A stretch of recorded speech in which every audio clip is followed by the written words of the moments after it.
In the field of physics, several centuries ago, there was a theory which was called as atomism.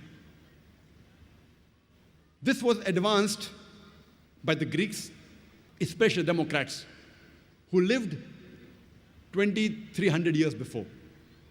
And according to this theory of atomism, atom is the smallest part of matter. And this was also known to the Arabs.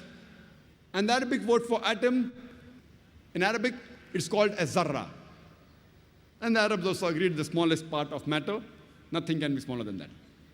And if you read the Quran too speaks about the atom. Now, after science has advanced in the field of physics, we agree that atom is the smallest particle of matter having the characteristics of the element, but an atom too can be divided. So does it mean that the Quran is outdated?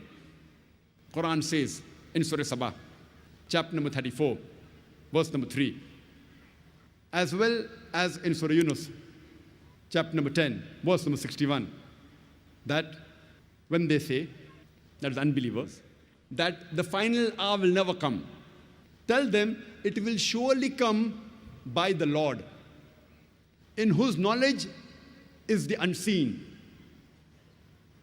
and in whose record is the smallest detail of an atom.